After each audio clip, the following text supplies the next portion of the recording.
प्यारे बच्चों, ग्रामोत्थान के इस ऑनलाइन प्लेटफॉर्म पर आपका फिर से एक बार स्वागत है। अपन ने लास्ट वीडियो में विद्युत आवेश का सामान्य परिचय पढ़ा था और उस सामान्य परिचय में देखो अपन ने उसकी परिभाषा देख ली, उसके मात्रक देख लिए थे। एक बार मैं पीछे वाला वापस से देखो रिकैप कर रहा हूँ। उसमें देखो अपन ने सबसे पहले जो अपन ने यूनिट नंबर जो फर्स्ट की बात है वो अपन ने की थी, जिसमें यूनिट थी स्थिर वैद्युत की। और इस यूनिट का जो अपन देखो मैंने कहा था कि आपके पास टोटल 4 चैप्टर है। पहला चैप्टर है वो विद्युत क्षेत्र से, दूसरा चैप्टर है वो अपन ने कह रहे थे गाउस का नियम एवं इसके अनुप्रयोग थे। तीसरा चैप्टर अपन ने कहा था विद्युत विभव से, और चौथा चैप्टर अपन ने कहा था विद्युत धारिता से। ये अपन ने यूनिट की थी। और इस यूनिट में अपन ने लोगों जो स्टार्ट किया है वो पहला चैप्टर लेसन नंबर फर्स्ट अपन कहें वो अपन ने स्टार्ट किया था विद्युत क्षेत्र से। अब देखना देखो इस विद्युत क्षेत्र से अपन ने शुरू किया। इसमें अपन ने जो चीजें एक बार अपन ने पहले जो वीडियो में पढ़ ली है उनको मैं एक बार आपको फिर से रिकैप करवा रहा हूँ।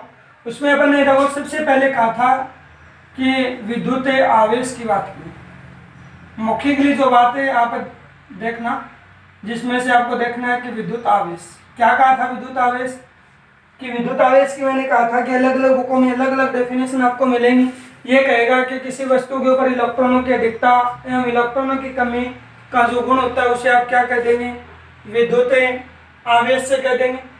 दूसरी परिभाषा अपन ने कहा था कि विद्युत आवेश किसी वस्तु का वह गुण होगा जो अपने चारों ओर क्या करेगा, विद्युत क्षेत्र उत्पन्न कर दे, विद्युत क्षेत्र एवं चुंबकीय क्षेत्र उत्पन्न कर दे। या अपन ने थर्ड जो अपन एक और परिभाषा दें तो वो अपन एक और कह सकते हैं कि विद्युत आवेश जो क्या है, तो विद्युत आवेश किसी घर्षण के कारण किसी वस्तु का विद्युतमय होना। क्या परिभाषा दे रहे थे कि घर्षण के कारण किसी वस्तु का विद्युतमय होना, अर्थात सामान्य से अलग व्यवहार करना। और सामान्य से अलग व्यवहार करने में भी अपन ये कह रहे थे कि अपने से हल्की वस्तुओं को अपने और आकर्षित या प्रतिकर्षित करने का जो गुण होता है वो क्या कहलाएगा, विद्युत आवेश कहलाएगा। अब वो विद्युत आवेश है वो अपन 2 प्रकार के बता रहे थे। पहला अपन जो ये कह रहे थे कि एक धनात्मक आवेश है, किसी वस्तु धनात्मक आवेश। ये कहते हैं कि किसी वस्तु से इलेक्ट्रॉनों का जो अपन ये कहते हैं कि कोई भी वस्तु यदि इलेक्ट्रॉन त्यागती है तो वो अपन वस्तु कैसी होगी, धन आवेशित है। या अपन ये कह सकते हैं किसी वस्तु से इलेक्ट्रॉनों की कमी होना ही क्या कहलाएंगे, धनात्मक आवेश होगा। ऋणात्मक आवेश दूसरा अपन ये कह रहे थे कि ऋणात्मक आवेश से कह रहे थे। और वो ऋणात्मक आवेश अपन क्या कह रहे थे कि कोई वस्तु वो इलेक्ट्रॉन को ग्रहण करें या किसी वस्तु पे इलेक्ट्रॉनों की वृद्धि होना, वो आपके पास क्या कहलाएंगे, ऋणात्मक आवेश। इन दोनों को देखो बताने वाले जो अपन इस प्रकार से ये कहें कि ये आपके पास क्या होगी, धनात्मक, और ये क्या बन गया, ऋणात्मक। इसका देखो मैंने बहुत ही एक अच्छा एग्जाम्पल पढ़ा था कि कांच की छड़ को जब रेशम के कपड़े पे रगड़ा जाता है तो कांच की छड़ धनावेशित हो जाती है और रेशम का कपड़ा क्या होता है, ऋणावेशित हो जाता है। इसको अपन ने देखो रीजन भी पढ़ा था। अब मैं कहूँ कि ये धनात्मक हो गया, ये ऋणात्मक हो गई, इसका मतलब आवेश की जो प्रकृति हुई वो आपके पास क्या हो गई कि एक धनात्मक एक ऋणात्मक हो गई। तो आवेशों की जो प्रकृति की बात मैं कर रहा हूं, आवेशों की प्रकृति की जो अपन बात कर रहे हैं वो देखो सर्वप्रथम देने वाले वैज्ञानिक थे बेंजामिन फ्रैंकलिन थे। फ्रैंकलिन आवेशों की जो प्रकृति बताने वाले वैज्ञानिक कौन थे, बेंजामिन फ्रैंकलिन थे। उसके बाद में अपन ने लोगों आवेश के बारे में इसकी मात्रक के बारे में देखा। तो वो मात्रक देखना एक बार देखो वापस से मैं थोड़ा सा रिकैप और करवा दूं कि विद्युत आवेश के बारे में अपन और कहें तो विद्युत आवेश के बारे में अपन ये कह रहे हैं कि आवेश की मात्रक के संबंधित यहाँ देखो दोनों पद्धतियां एक बार वापस रिपीट कर रहा हूँ, मात्रक और विमा। तो मात्रक अपन देखो एमकेएस पद्धति की बात करें, देखो शुरुआत देखना एमकेएस पद्धति से। एमकेएस पद्धति में अपन यदि देखें तो आपने देखो ये कहा था विद्युत धारा के बराबर अपन ये लिखते हैं क्या, विद्युत आवेश बटे समय, P से कह दें, आवेश को Q से कह दें, तो Q बराबर क्या हो गया, IT। ऐसा ही हुआ क्या?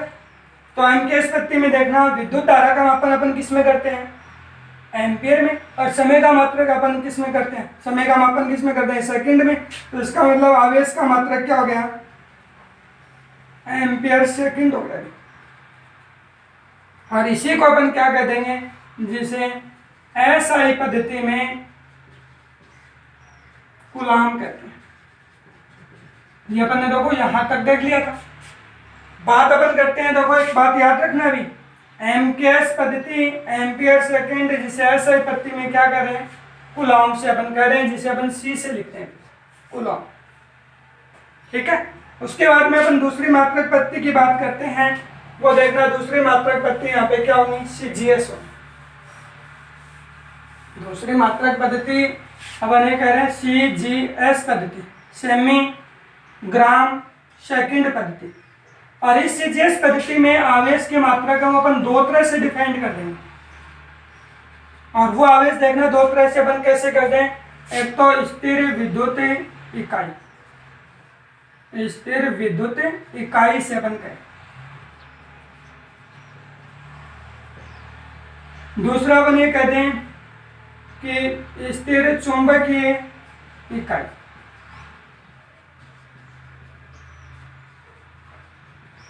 देखो दो बात अपन कह रहे हैं सीजीएस पद्धति में, तो सीजीएस पद्धति की बात कर रहे हैं, तो देखो सीजीएस पद्धति में आवेश का जो मात्रक है वो अपन दो इकाइयों में डिवाइड कर रहे हैं, एक तो स्थिर विद्युत इकाई, एक स्थिर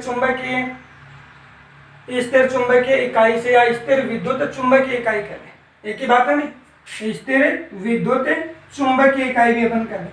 इसको अपन कह रहे हैं कि जो स्थिर विद्युत इकाई है इलेक्ट्रोस्टैटिक्स से कहते हैं। इलेक्ट्रोस्टैटिक्स का मतलब अपन देखो ये कह दें कि इलेक्ट्रोस्टैटिक्स से अपन कहें ESU, ये इसको बोलते हैं अपन स्टेट कूलाम। क्या कह देंगे, स्टेट कूलाम से कह देंगे, ESU, या अपन इसको कह देंगे स्टेट कूलाम से, या अपन इसको देखो दूसरा नाम और कहते हैं, वो फ्रैंकलिन भी कह देंगे इसको। क्या कह देंगे, फ्रैंकलिन बता सकते हैं। दूसरे अपन कह रहे हैं स्थिर विद्युत चुंबकीय इकाई। स्थिर विद्युत चुंबकीय इकाई की बात कहें तो वो अपन कह देंगे इलेक्ट्रोमैग्नेटिक यूनिट से कह देंगे, और इलेक्ट्रोमैग्नेटिक यूनिट की बात अपन कहेंगे तो EMU कह देंगे। EMU का मतलब देखना देखो क्या हुआ, EMU अपन कहें, या इसको अपन जो अपन कह दें एब कूलाम से भी कह सकते हैं। क्या कह देंगे इसको, एब कूलाम कह देंगे, या इसको अपन ये भी कह देंगे परम कूलाम भी कह सकते हैं, परम कूलाम। ठीक है। तो ये अपन वो सीजीएस पद्धति की बात अपन आवेश का मात्रक कर लेंगे। एमकेएस पद्धति या एसआई पद्धति में आवेश का मात्रक क्या हुआ, जल्दी से बोलिए। देखो अपन साथ साथ ऐसा लगना चाहिए कि अपन क्लास में ही बैठे हुए हैं। तो अपन लोगों ये कहें कि एमकेएस पद्धति में जो एसआई पद्धति की मात्रा की बात करें तो आवेश का मात्रक क्या हुआ, जो एसआई पद्धति में अपन ये कह रहे हैं कि एसआई पद्धति में आवेश का मात्रक क्या हुआ, एसआई पद्धति में आवेश का मात्रक है, अपन ये कह रहे हैं तो एसआई पद्धति में इसका मात्रक क्या कह दिया, कूलाम। सीजीएस पद्धति में कह रहे हैं दो इकाई कह रहे हैं, स्थिर विद्युत इकाई जो अपन ये कह रहे हैं electric statics unit stat coulomb Franklin अपन कह रहे हैं, दूसरा अपन कह रहे हैं विद्युत चुंबकीय इकाई जो EMU कह रहे हैं इलेक्ट्रोमैग्नेटिक यूनिट कह रहे हैं, इसी को अपन क्या कह देंगे, एब कूलाम या परम कूलाम से अपन कह सकते हैं। अब देखो यहाँ से क्वेश्चन अपन ने कहा था, यहाँ से लगभग दो क्वेश्चन बन जाता है एग्जाम में, और वो एग्जाम में ये बनता है कि इन आवेशों के जो अपन मात्रक कह रहे हैं, इन मात्रकों में क्या आपके पास संबंध है। वो संबंध वाला क्वेश्चन बहुत बार एग्जाम में कर लेते हैं देखो, और वो अपन आपको देखो डायरेक्टली भी याद रखना है, और फिर यहाँ से अपन देखो एक छोटा क्वेश्चन और जो कह रहे हैं वो देखना। देखो क्वेश्चन क्या बना कि अपन ये कह रहे हैं कि आवेशों के, देखो आपके पास आवेशों के एसआई मात्रक एवं सीजीएस मात्रकों में संबंध, ये वाली बात है वो आप नोट कर लेना भी। यहाँ से क्वेश्चन है वो बन सकता है ना। वो क्वेश्चन है वो क्या बनेगा, आवेशों के ऐसा मात्रक और सीजीएस मात्रकों में संबंध। तो याद रखो आप कि ए आपके पास एक एब गुलाम कौन है, एब गुलाम अपन कहें, या इसको मैं कहूं एक EMU अपन कहें। तो इसके बराबर याद रखना है कि 10 गुलाम होते हैं। कितने गुलाम होते हैं, 10 गुलाम होते हैं। एक बात तो अपन ये बता सकते हैं। दूसरी बात यहां से देखना कि अपन ने जो सीजीएस के 2 इकाई कह रहे थे कि सीजीएस पत्ती में एक एब गुलाम कह रहे थे, देखे जो कह रहे थे ESU। तो इनमें भी आपके पास संबंध होता है कि आपके पास एक AMU के बराबर जो होता है वो अपन ये कह सकते हैं 3 गुणा 10 की घात 10 ESU अपन कहते हैं। ये अपन देखो संबंध से बता सकते हैं कि इनमें ये संबंध होगा। अब देखो एक AMU के बराबर 10 गुलाम है तो एक AMU के बराबर ये भी होता है। तो इनका मतलब देखो दोनों के लेफ्ट हैंड साइड बराबर है तो राइट हैंड साइड भी अपन क्या कर देंगे, बराबर कर देंगे। तो ये आपके पास बनेगा नहीं बनेगा, ये स्थिति अपन यहाँ पे बता सकते हैं। ये अपन 10 गुलाम भी कर सकते हैं। बोलो देखो आपके पास ये क्वेश्चन बना या नहीं बना। जो अपने पास एक अति लघुरात्मक में क्वेश्चन नंबर 17-19 का देखना शायद यही क्वेश्चन है, ठीक है। अब मैं यहाँ से आपको दो क्वेश्चन करता हूँ कि वो क्वेश्चन देखना सुनना कि आपको ये मैं कह देता कि 1 EMU और 1 ESU, ठीक है। तो इसके इक्वल आपके पास क्या होगा, क्वेश्चन सुनना। आपके पास क्या हुआ, एक EMU जो अपन एक EMU का जो रेशियो अपन कह रहे हैं एक ESU के साथ अपन कह दें तो इसका जो रेशियो बनेगा वो क्या होगा, इसकी वैल्यू क्या बनेगी। तो वो देखो डायरेक्टली याद रखनी है कि सीजीएस पद्धति में देखो दोनों ही सीजीएस पद्धति के मात्रक हैं आवेश के। ये अपन कह रहे हैं इलेक्ट्रोमैग्नेटिक यूनिट कह रहे हैं, ये जो इलेक्ट्रोस्टैटिक्स यूनिट कह रहे हैं। तो इसके वैल्यू इनका जो रेशियो बनेगा उस रेशियो की वैल्यू वो क्या होगी वो आपको बताना है। एक बार के लिए देखो यहाँ पे अपन देखें तो इसकी वैल्यू देखो अपन डायरेक्टली यदि कहें तो ये कितना होगा, एक EMU के तुल्य देखो ये कह रखा अपन ने, ऊपर देखना एक EMU के इक्वल यही हुआ क्या ESU, और ये आपके पास ESU रह गया क्या, इससे अपन ये काट देंगे तो इसका जो रेशियो बनेगा वो आपके पास ये हो जाएगा 3 गुणा 10 की घात 10 अपन बता सकते हैं। ये डायरेक्टली अपन कर सकते हैं, ठीक है ना। अब ये देखो अपन इसको यदि कहें तो देखो EMU ESU इनकी जो वैल्यू बनी है इनका जो रेशियो बनेगा वो ये बन जाएगा, बता सकते हैं ऐसा। एक EMU और एक ESU के इक्वल अपन यदि कहें तो ये अपन बता सकते हैं। और इसको भी देखो अपन यदि कहें ना कि दो अपन ESU से ESU इकाई है वो अपन ने काट दी है तो ये आपके पास वैल्यू बनेगी, वो अपन बता सकते हैं कि ये वैल्यू है वो आपके पास बन सकती है इसकी, ठीक है।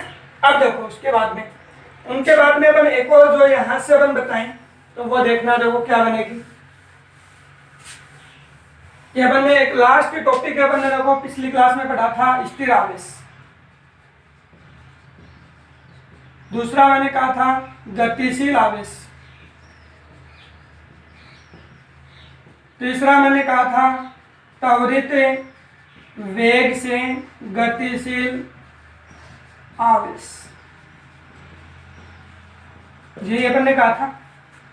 तो स्थिर आवेश क्या करेगा, अपने चारों ओर केवल क्या करता है, स्टेशनरी चार्ज अपन कहते हैं तो वो अपने चारों ओर केवल क्या करेगा, विद्युत क्षेत्र उत्पन्न करता है। दूसरी बात गतिशील आवेश अपने चारों ओर क्या करेगा, विद्युत क्षेत्र भी करेगा एवं साथ में क्या करेगा, चुंबकीय क्षेत्र भी उत्पन्न करता है।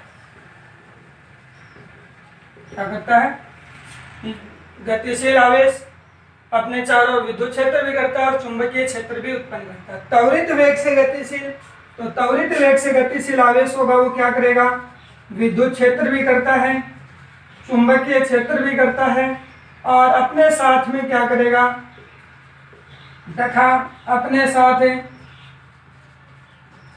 साथ विद्युत चुंबकीय तरंग भी उत्पन्न करता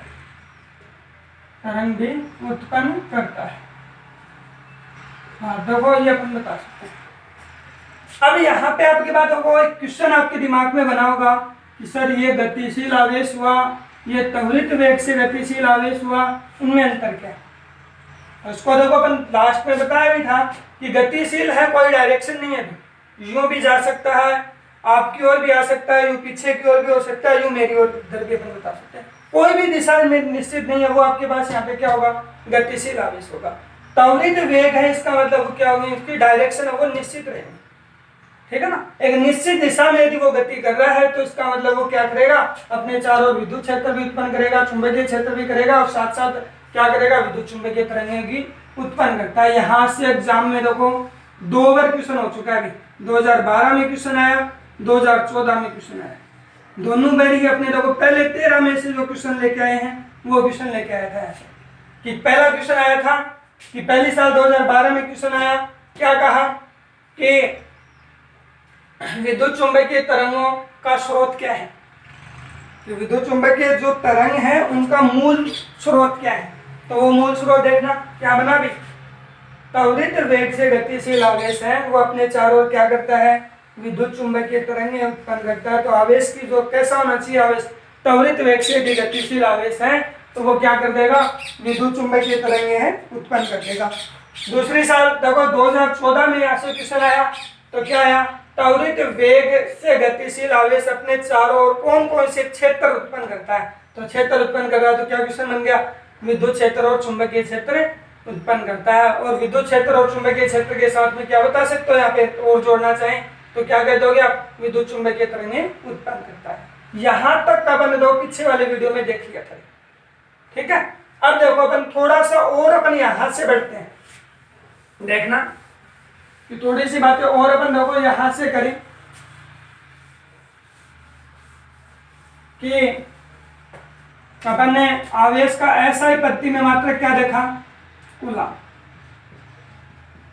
सीजीएस में 2 इकाइयों के रूप में देखा और 1 इकाई में स्थिर विद्युत इकाई के रूप में देख रहे हैं। तो क्या मात्रक कहा आपने कि ये कह दिया इलेक्ट्रोस्टैटिक्स यूनिट के रूप में, और वो आपने ये कह दिया कि ESU कह दिया या स्टेट कूलम कह दिया,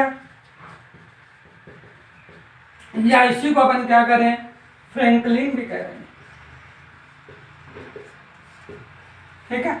और एक और जो अपन कह रहे हैं, और वो अपन यहाँ पे देखो क्या करें, कौन सी इकाई में, स्थिर विद्युत चुंबकीय इकाई, इलेक्ट्रोमैग्नेटिक यूनिट। तो EMU अपन कह रहे हैं, जिसको अपन क्या कह देंगे, एब कूलम भी कह देंगे, ठीक है। एब कूलम अपन कह दें, या इसको अपन ये कह दें परम कूलम भी कह दें, या इसको अपन विद्युत चुंबकीय मात्रक भी कह दें, EMU से कह रहे हैं, वो अपन बता सकते, ठीक है। अब देखो और एक और बात अपन ये कहें कि आवेश का जो प्रायोगिक मात्रक क्या होता है, प्रायोगिक मात्रक, एक बात और मैं यहाँ पे बता दूं कि आवेश का जो प्रायोगिक मात्रक होगा वो क्या होगा, भी बता सकते हैं, केमिस्ट्री में खूब आप पढ़ते हैं। तो देखो प्रायोगिक जो मात्रक होता है वो यहाँ पे इसका क्या होगा, प्रायोगिक मात्रक होता है वो फैराडे होता है।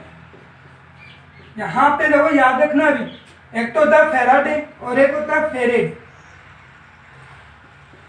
फेरेड देखो फैराडे होता है वो आवेश है, और फेरेड है जो अपन देखो चैप्टर नंबर 4 पढ़ेंगे, विद्युत धारिता का मात्रक है, ठीक है। तो वो देखो मात्रक अपन करें।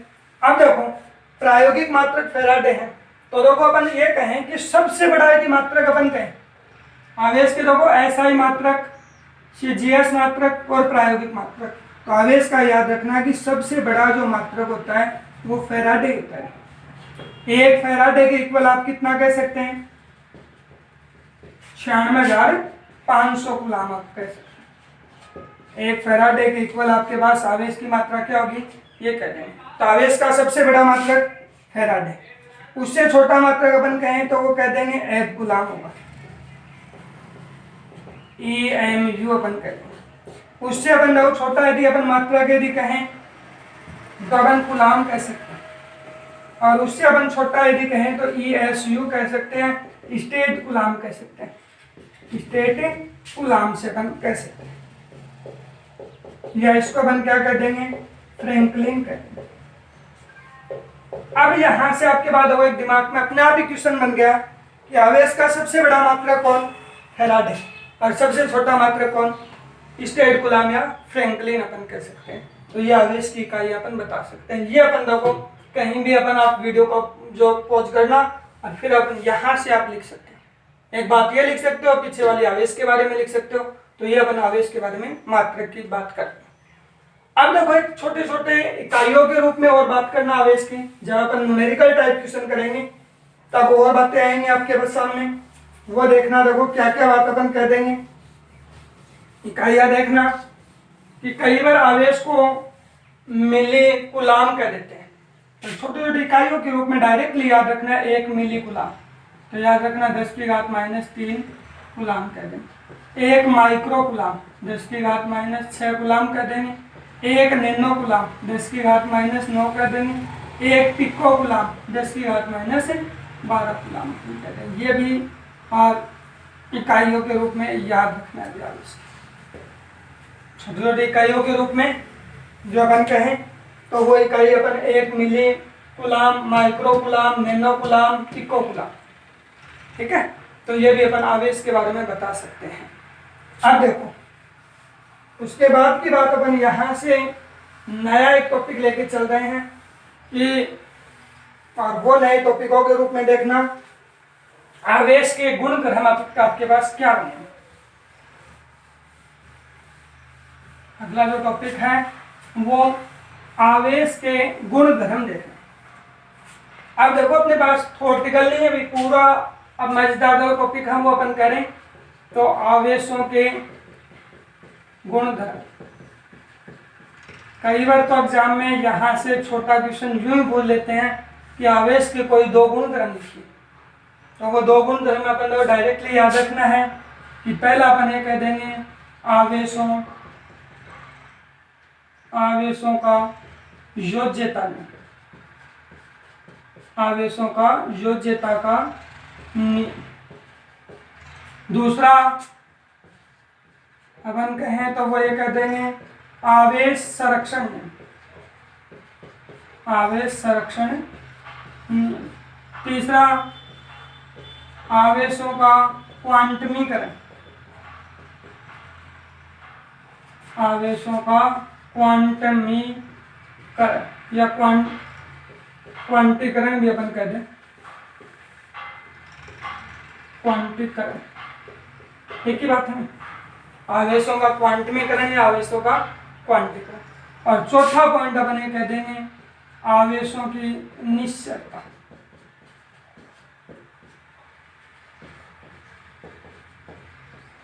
निश्चलता। ये अपन देखो आवेशों के गुण क्रम वो आज शुरू करें। तो देखो आवेशों का योज्यता नियम, मैं ये कहूं इसके साथ 2 टॉपिक और ऐड कर देता। देखो कौन कौन से टॉपिक कि एक तो मैं कह देता यहाँ पे विद्युत फ्लक्स की परिभाषा, फ्लक्स की परिभाषा को ऐड कर दूं, और एक यहाँ पे मैं टॉपिक ऐड कर दूं गाउस का नियम। वैसे दोनों ही टॉपिक सेकंड चैप्टर के हैं, लेकिन एग्जाम में देखो यहाँ इन तीनों को मिलाकर हमेशा क्वेश्चन आएगा। क्या क्या क्वेश्चन, आवेशों की योज्यता नियम, विद्युत फ्लक्स की परिभाषा और गाउस का नियम यदि मैं मिला दूं तो यहाँ से आवेशों के गुण धर्म का पहला क्वेश्चन यहाँ से एग्जाम में 2 बार आ चुका है। ये टॉपिक है वो 2 बार आ गया। इन तीनों को मिक्स किया है और मिक्स करके क्वेश्चन कर दिया। कि आपने देखा होगा 2019 वाले पेपर में था और शायद 2014 या 15 के पेपर में भी यहाँ से क्वेश्चन आया है। नॉर्मली क्वेश्चन होगा, यहाँ से कुछ भी नहीं होगा। फिर अपन बात करेंगे आवेश संरक्षण की, जिसके ऊपर भी देखो कोई हो सकता है ये आवेश संरक्षण वाला आपको याद हो तो एक साल क्वेश्चन आपको याद होगा 2014 में अपने फिजिक्स का पेपर है वो टफ आया था, और उस वक्त नाभिक वाले चैप्टर का जो क्वेश्चन था ना वो यदि अपने को आवेश संरक्षण के बारे में पता है तो नाभिक के ऊपर एक क्वेश्चन आया था कि अभिक्रिया सी दे रखी थी अपनी, और वहां से कहा था कि समस्थानिक युग्म को छांटिए। तो वो ये इसी के साथ जुड़ा हुआ टॉपिक था भी। और तीसरा अपन जो क्वांटमीकरण, ये तो देखो सबसे इंपॉर्टेंट टॉपिक है आवेशों के गुणधर्म, जिसके बारे में करीबन क्वेश्चन कर ही लेते हैं। और चौथा अपन गुणधर्म कहेंगे आवेशों की निश्चलता का। निश्चलता का मतलब निर्देश तंत्र, आवेश का जो मान होता है वो निर्देश तंत्र की गति पे निर्भर नहीं करता है, वो अपन आवेशों की निश्चलता के बारे में पढ़ेंगे। अब एक एक करके देखो उनके बारे में अपन परिभाषित कर लेते हैं कि आवेशों की योज्यता नियम क्या है।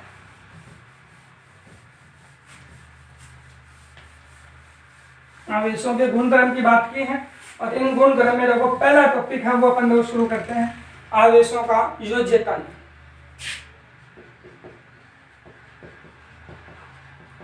आवेशों का योज्यता का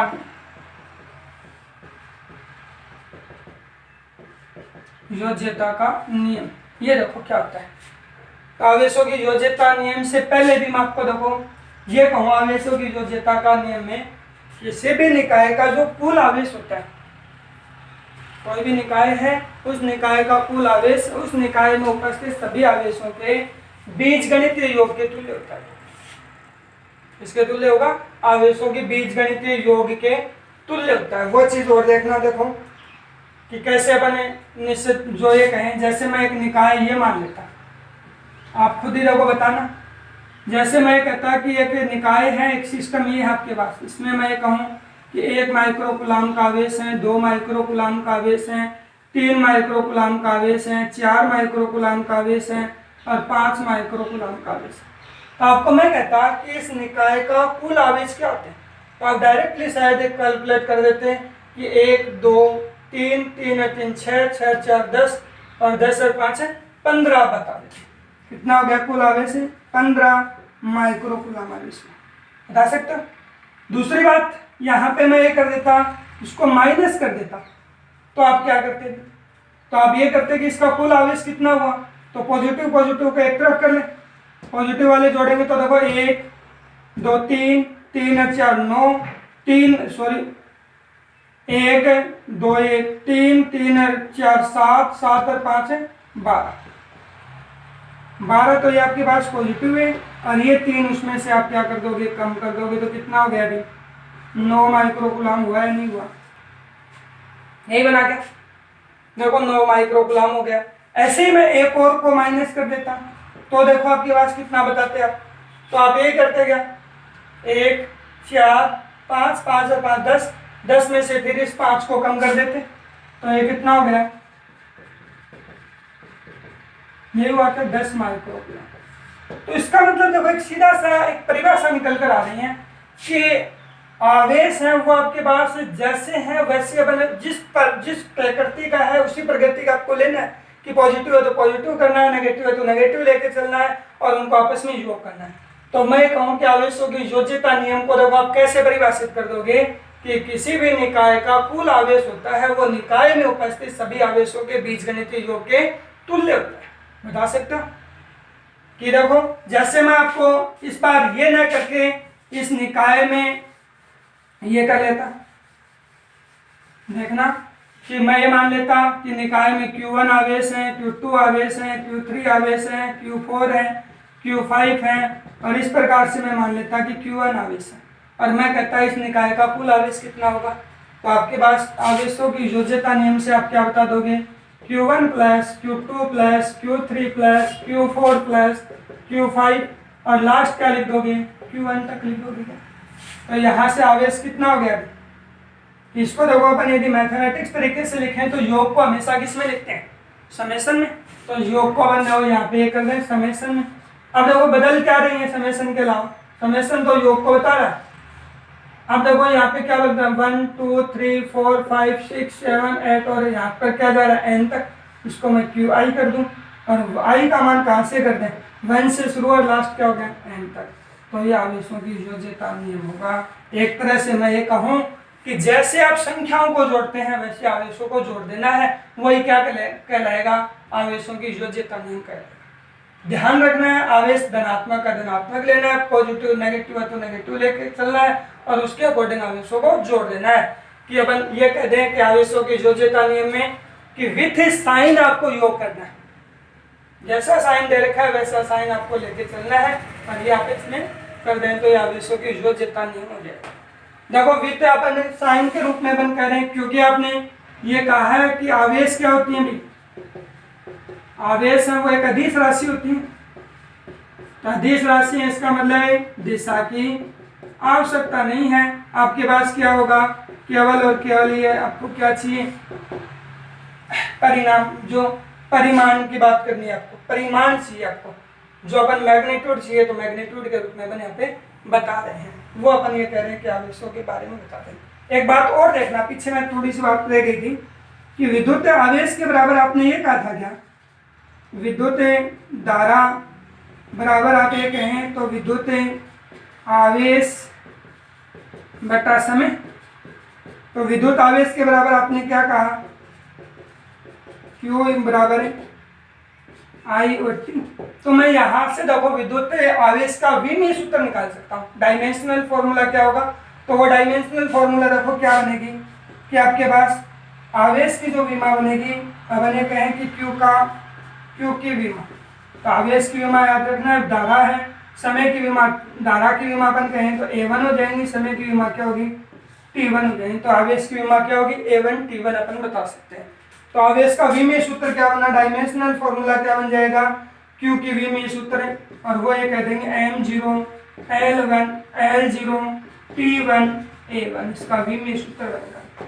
ये भी नोट करना भी कहीं, आवेश का जो विमीय सूत्र जो बनेगा वो विमीय सूत्र देखना क्या बन जाएगा कि Q के बराबर है,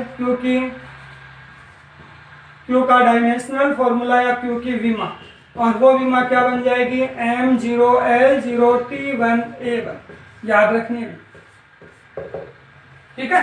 तो ये अपन आवेश का विमीय सूत्र भी बता देंगे, आवेशों की योज्यता नियम को भी परिभाषित कर देंगे। दूसरा गुणक्रम देखना, दूसरे गुणक्रम की बात यदि अपन करते हैं, देखो पहला तो आपने कहा कि आवेशों का योज्यता नियम, कि क्या कहा कि किसी भी निकाय का कुल आवेश निकाय में उपस्थित विभिन्न आवेशों के बीजगणितीय योग के तुल्य होता है, यही बात बताइए अपन ने, ठीक है। दूसरा गुणक्रम अपन यदि कहें आवेश संरक्षण नियम, आवेश संरक्षण नियम, इसको आपको याद है तो 11th क्लास में आपने पढ़ा है ऊर्जा संरक्षण नियम। ऊर्जा को न तो नष्ट कर सकते हो और नई ऊर्जा को क्या कर सकते हैं, उत्पन्न कर सकते हैं, बल्कि एक वस्तु एक रूप से दूसरे रूप में परिवर्तित कर सकते हैं। गतिज है तो उसको स्थितिज में बदल देंगे, स्थितिज है गतिज में बदल देंगे, तो वो आपके ऊर्जा संरक्षण नियम कहलाता है। वैसे ही आवेश संरक्षण नियम होता है कि किसी भी निकाय का कुल आवेश किसी भी निकाय में किसी अनुक्रिया या किसी प्रक्रिया के संपन्न होने पर निकाय का कुल आवेश क्या रहता है, संरक्षित रहता है। कि किसी भी अपन ये कोई भी एक निकाय मान लें, उस निकाय में अपन कोई अनुक्रिया करें या कोई प्रक्रिया करें और उसके बाद आवेश क्या रहेगा, हमेशा संरक्षित रहेगा, आवेश संरक्षित रहता है। या मैं कहूँ कि आवेश को न तो नष्ट कर सकते हैं न ही उत्पन्न कर सकते हैं, बल्कि आवेश को क्या कर सकते हैं, एक वस्तु से दूसरी वस्तु में स्थानांतरित कर सकते हैं, तब भी आपके पास आवेश क्या रहेगा, सुरक्षित रहेगा। जैसे एक एग्जांपल समझना, मैं आपको देखो एक ये बताता हूँ, छोटा सा एक एग्जांपल समझना कि एक निकाय, इसमें दो परमाणु अपन एक कह रहे हैं दूसरा बी कह रहे हैं, ठीक है। और इस जो अपन कोई भी एक निकाय कह रहे हैं इसका कुल आवेश सब आपके पास सुरक्षित है। मान लो कि समेशन क्यू का मान है वो कितना है, 0 है। निकाय का कुल आवेश सुरक्षित है, मतलब कुल आवेश वो मान लो कि 0 है। अब मैं ये कहता हूं कि इन दोनों के ए और बी हैं दो परमाणु, इन दोनों परमाणु को आपने क्या किया, रगड़ना शुरू किया। रगड़ना शुरू किया तो ए के परमाणु और बी के परमाणु आपस में रगड़े जाएंगे, और ए और बी के परमाणु आपस में रगड़े जाएंगे। तो सपोज करो कि ए ने अपने 5 इलेक्ट्रॉन क्या कर दिए, 5 इलेक्ट्रॉन वो बी को दे दिए। तो ए ने देखो 5 इलेक्ट्रॉन बी को दिए हैं, तो यहाँ पे तो क्या हो गया +5 इलेक्ट्रॉन, और यहाँ क्या हो गए -5 इलेक्ट्रॉन। ये हुआ क्या, अब देखो +5 हुआ, इसका मतलब आप क्या करोगे 1.5×10 की घात में पॉजिटिव, और यहाँ इन्होंने 5 इलेक्ट्रॉन ग्रहण किया है, तो क्या हो गया, अब टोटल आवेश देखो कितना हुआ, 0 हुआ है। इसका मतलब आपके पास आवेश एक वस्तु से दूसरी वस्तु में स्थानांतरित तो हो सकते हैं, लेकिन कुल निकाय का कुल आवेश क्या रहेगा, संरक्षित रहेगा। एक रासायनिक अभिक्रिया के द्वारा और देखना कि निकाय का कुल आवेश है वो कैसे संरक्षित रहता है। जैसे मैं ये कहूँ नाभिक के विखंडन वाली बात यदि करता, नाभिक के विखंडन वाली बात यदि करता तो ये कहता कि 92 यूरेनियम 235 है। यूरेनियम नाभिक है जो भारी नाभिक है। भारी नाभिक अपन ये कह रहे हैं कि यूरेनियम का एक नाभिक का जो कह रहे हैं वो ये है। इस पे आपने क्या किया, एक न्यूट्रॉन का प्रहार करवाया। इसका प्रहार करवा रहे हैं, न्यूट्रॉन का प्रहार करवा रहे हैं। और न्यूट्रॉन का यदि आप प्रहार करवा रहे हैं तो यहाँ पे क्या बना, 92 यूरेनियम 236 बना, जो पहले क्या बनेगा, अस्थायी बनेगा। फिर उसके बाद में ये क्या करेगा, 2 भागों में टूट जाएगा। 56 बेरिलियम 141 और 36 क्रिप्टॉन 92, प्लस यहाँ पे क्या निकलेंगे, 3 तीव्रगामी न्यूट्रॉन उत्सर्जित होंगे, प्लस क्या होंगी, ऊर्जा उत्सर्जित होंगी। ये अपन बता रहे। अब देखो इसमें कितने प्रक्रम हुए, एक प्रक्रम ये हुआ क्या, दूसरा अपन ये कह रहे हैं अस्थायी नाभिक का बनना, और तीसरा ये एक प्रक्रम बन रहा है। ठीक है। अब देखो निकाय में अपन लोग विभिन्न, अब ये कह रहे हैं कि किसी अनुक्रिया या किसी प्रक्रिया के संपन्न होने पर भी निकाय का कुल आवेश क्या रहता है, संरक्षित रहता है। मैंने ये कहा था, एक रोज बताया भी था कि जैसे x कोई एक नाभिक है जिसमें z है, ये द्रव्यमान संख्या, तो नीचे लिखी गई जो आपके पास जो परमाणु क्रमांक होता है, ये परमाणु क्रमांक किसको बताता है, प्रोटॉनों की संख्या को। परमाणु क्रमांक है किसी भी तत्व का, परमाणु क्रमांक उसमें किसको रिप्रेजेंट करेगा, प्रोटॉन की संख्या को रिप्रेजेंट करेगा। अब ये प्रोटॉन की संख्या को रिप्रेजेंट करेगा, इसका मतलब यहाँ पे क्या होंगे कि प्रोटॉन की संख्या, जितने प्रोटॉन होते हैं किसी नाभिक में उतने ही क्या होंगे, इलेक्ट्रॉन बनेंगे, उतने ही क्या होंगे, इलेक्ट्रॉन बनेंगे। तो यहाँ देखो आपके पास कितने इलेक्ट्रॉन बने, इलेक्ट्रॉनों की संख्या देखो कितनी हो गई, 92 है क्या।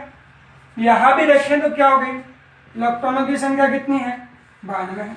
यहाँ भी देखें तो यहाँ देखो आपके पास बेरिलियम परमाणु क्रमांक 56, क्रिप्टॉन का परमाणु क्रमांक कितना, 36, तो इलेक्ट्रॉनों की संख्या कितनी होगी, 56 + 36 जोड़ेंगे तो कितने हो गए, 80, 90, 92। ये हुआ क्या कि आपके पास, इसका मतलब ये हुआ क्या, यहाँ 92, यहाँ पे अपन ये करें 92 और यहाँ पे क्या करें 92, तो इसका मतलब निकाय का कुल आवेश क्या हो गया, संरक्षित रह गया।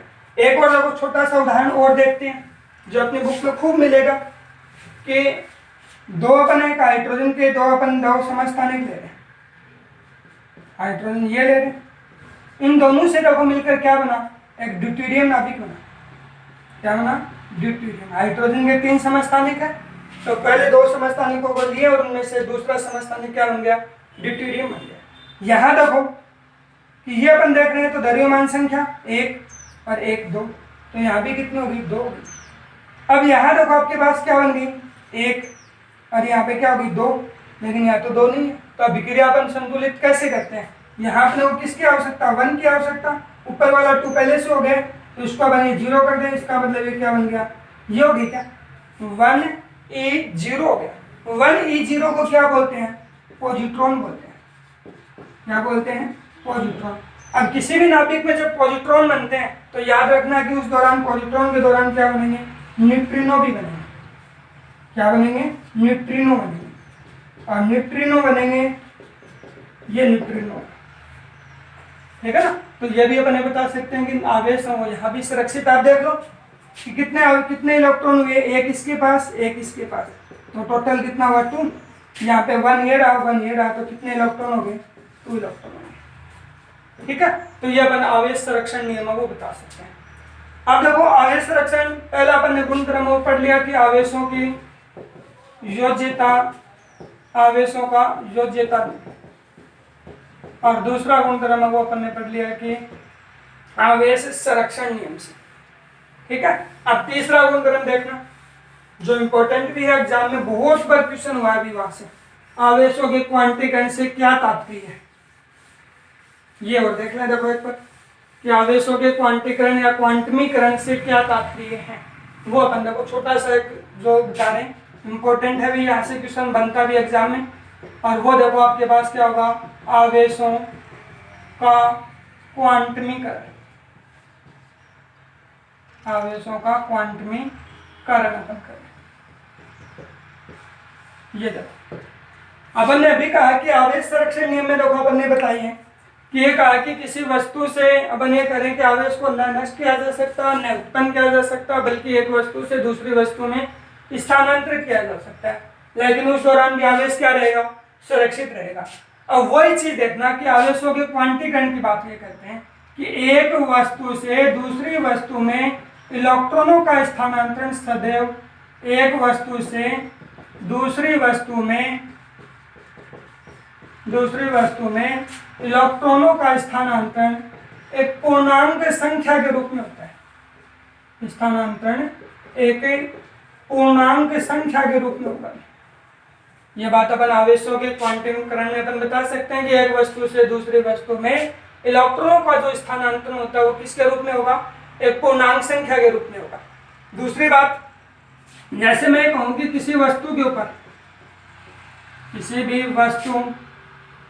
किसी वस्तु पर उपस्थित संभावित या संभव कह दें संभव आवेश Q का मान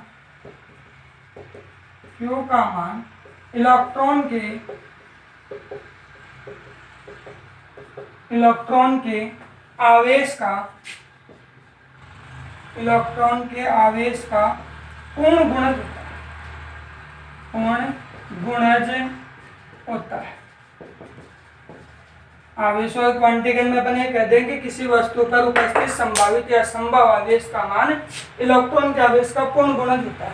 जैसे अपन ये करें इलेक्ट्रॉन पर आवेश E करेंगे, अब अपन ये करें कि वस्तु में उपस्थित आवेश संभव जो आवेश है वो Q कह दें, पूर्ण गुणज होगा तो वो क्या कर देंगे अपन N से कर देंगे, और ये N का मान है वो प्लस माइनस है, ये बता सकते। तो आवेशों के क्वांटमीकरण से अपन ये बता देंगे कि Q बराबर क्या होगा, प्लस माइनस N E अपन बता देंगे।